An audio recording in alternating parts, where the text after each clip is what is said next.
This video explains how to calculate the Cartesian product in the R programming language.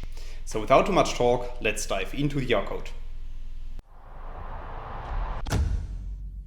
In this video I will show you an example, and for this example we first need to create 3 different vector objects, as you can see in lines 2 to 9 of the code. So in line 2 of the code I'm creating our first vector object, which is called x, and we can print this vector to the bottom in the RStudio console by running line 3 of the code. And then you can see that our first vector contains the letters A, B, C and D. Similar to that, we can create our second vector, which is called y, by running line 5 of the code. And we can print this vector to the RStudio console as well by running line 6 of the code.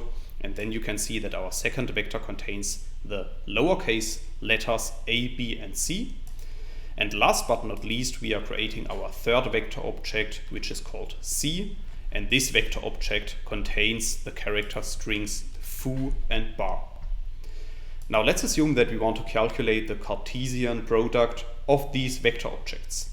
Then we can apply the expand.grid function, as you can see in line 11 of the code. And within this function we need to specify the vector objects x, y and c that we have created before. And then I'm storing the output of this in a new data object that I'm calling data cp1. So if you run line 11 of the code, you can see at the top right of RStudio that a new data object called data cp1 is appearing, and we can print this data object to the bottom in the RStudio console by running line 12 of the code. And then you can see that we have created a data set which contains the Cartesian product of our input vectors. So in this first example I have explained how to calculate the Cartesian product based on the expand.grid function. However, you can also use the tidyr package for this task, as I will show you in the next example, starting in line 14 of the code. So in lines 14 and 15, I'm first installing and loading the tidyr package. I have installed this package already, so for that reason I'm just going to load it with line 15 of the code. And then in the next step, in line 17 of the code, I'm using the crossing function of the tidyr package to calculate the Cartesian product of the vectors x, y and c. And once again I'm storing the output of this in another data object that I'm calling data cp2. So if you run line 17 of the code, you can see that this data object is also appearing at the top right, and we can print it to the bottom in the RStudio console by running line 18 of the code. And then you can see that we have created another output which also contains the Cartesian product of our input vectors.